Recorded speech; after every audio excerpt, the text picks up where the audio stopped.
अपना प्रकोप दे रहा है या शनि उतर रहा है, ये किसी से पूछने की जरूरत नहीं पड़ती, अपने आप मालूम पड़।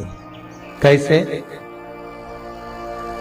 शनि कथा अगर आपने सुनी हो तो उसमें व्याख्यान आता है शनि कथा में, पांवों की चप्पल बार बार टूट रही हो, कमर से नीचे जो वस्त्र पहने हो वो फट रहे हो, कहीं पजामा है, धोती है, आदि वस्त्र हैं, कपड़े हैं, वो अपने आप फट। आज के जमाने में तो फटे फटाए पहनते हैं लोग, फैशन। उसकी गारंटी नहीं है, उसका हम वर्णन नहीं कर। हम जब पहनते हम समझ जाते हैं इसको शनि तो ऑलरेडी लगा ही हुआ। जब उनका घुटना घुटनी सब फटा हुआ दिखता है तो उसमें लग जाता है कि शनि पहले से लग गया बापड़ा, उनके पहने से मालूम पड़े। शनि का नियम है, शनि कथा कहती है पांव की चप्पल बार बार टूट रही हो, घिस गई हो, बद्दी टूट रही हो, कुछ कर रही हो, और अगर कमर से नीचे जो वस्त्र पहने हो वो अपने आप फट रहे हो, समझ ले कि शनि पांव से प्रवेश कर रहा, मतलब अपनी प्रखरता शनि दिखा। किसी मंदिर में गए महाराज और वहां जाने पर चप्पल चली गई तो समझ लेना शनि की कुदृष्टि अब पड़ना बंद होना चालू हो। कितना सुंदर कहा है महाराज। जूता चप्पल आज के जमाने में तो फैशन हो गई साहब, घर की चप्पल अलग होती है, बाहर की चप्पल अलग होती है। लोग घर में चप्पल किचन तक में पहन के जाते हैं। अरे पानी ले जाओ सीओर से।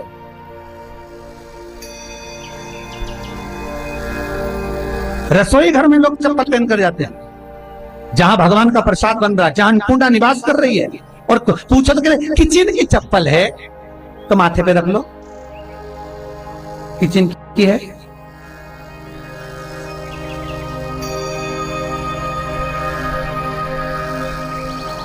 एक नियम बना दो साहब। थोड़ा सा निवेदन, थोड़ा बुरा तो लगेगा रे, सीओर वाला महाराज वैसे भी बहुत कड़ला बोलता है, लोग कहते हैं। हम थोड़ा कड़ला जरूर बोलते, पर निवेदन है आपसे, तुम अपनी माँ को जरूर देखना है। वो बूढ़ी माँ कितनी बार किचन में चप्पल पहन कर गई, मुझे जरूर फोन कर। बूढ़ी माँ रसोई घर में आज भी बिना चप्पल के जाती है, और बहुओं की कहीं एड़ी नहीं फट जाए, ठंड नहीं बैठ जाए, इसलिए ये रसोई घर तक में चप्पल पहन कर जाती। सूर्य नारायण की कथा पढ़ना, शनि महाराज की कथा पढ़ना, और गरुड़ पुराण की कथा पढ़ना, जिन जिन कथाओं का हम व्याख्यान करें उसको पढ़ना जरूर हो। क्या लिखा है?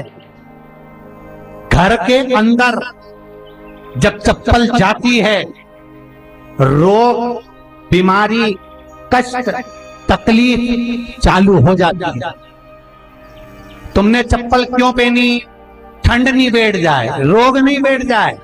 घर के अंदर उतना बढ़ गए, एक कालीन बिछा दो, एक दरी बिछा दो, मोटा आसन बिछा दो, जिस पर तुम चल लो। जरूरी है, कई कई लोगों को हमने ये भी देखा कि कालीन पर भी चप्पल पहन के चल। और ब्राह्मणों को भोजन परोस रहा है, गुरुजन को भोजन परोस रहा है, ठाकुर जी की थाली बना रहा है, ठाकुर जी का थाल लगा रहा है, तो भी चप्पल है पांव। तेरा क्या होगा री कालिया, क्या होगा? विचार तो कर। रसोई घर में अन्नपूर्णा रहती है।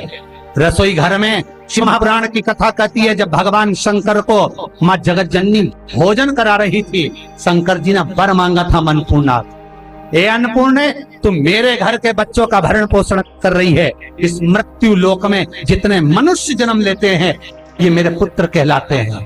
तो अन्नपूर्णा ने कहा, चिंता मत करना भोलेनाथ, जिस जगह पर एक स्त्री, बेटी, कन्या या घर की बहू या बूढ़ी माँ भोजन बनाएगी, उस जगह पर मैं अन्नपूर्णा उसके शरीर में प्रवेश करूंगी। और रसोई घर नहीं होगा, वो मेरा और तुम्हारा मंदिर कहलाएगा। अब मंदिर में चप्पल पहनकर भोजन का निर्माण करना ये श्रेष्ठता। एक आसन पटक लो आप रसोई घर के अंदर, जिस आसन पे खड़े होकर आप भोजन बना लो, मोटा सा आसन रख लो, चप्पल की जरूरत ही नहीं। काहे फैशन में मर जा रहे रे, विचार तो करो, क्यों, किस लिए?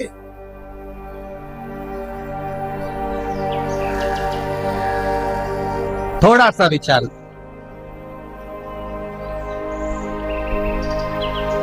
एक को देखा, दूसरे ने चालू कर दिया, दूसरे ने देखा, तीसरे ने चालू कर दिया, तीसरे ने देखा, चौथे ने चालू कर दिया। तो एक आध बहुओं से हमने भी पूछ लिया, अरे तुम ये चप्पल काहे पहनो घर के अंदर? फैशन। अच्छा, आजकल चप्पल नहीं पहने ना रसोई घर में, घर के अंदर तो गरीब दिखते हैं, चप्पल पहने तो अमीर दिखते हैं। हमने कहा वाह, क्या कहने तुम्हारे धन्य। एक को देखा तो दूसरे ने पहनना चालू कर दिया, दूसरे ने देखा, तीसरे ने पहनना, तीसरे। अरे कहा, श्रीमद् भागवत कथा कर रही है, तुलसी का मात्र तो शनि अपनी दृष्टि बता देता है। शास्त्र कहता है जब घर के अंदर प्रवेश करने के, जब आप घर में प्रवेश करें तो एक कोने में चप्पल को उतार दें। बाहर जगह नहीं है तो घर के अंदर प्रवेश कर लेफ्ट में चप्पल को उतार दें, और 7 या 3 कदम के अंदर चप्पल उतर जाना चाहिए घर के अंदर। और उसके बाद अगर चप्पल अंदर प्रवेश कर रही है तो राहु केतु शनि के साथ प्रवेश करते हैं, जिसके घर में बीमारी कभी पीछा नहीं छोड़। शनि कथा, सूर्य की कथा का स्मरण करिए आप मत, पहचान हो जाए।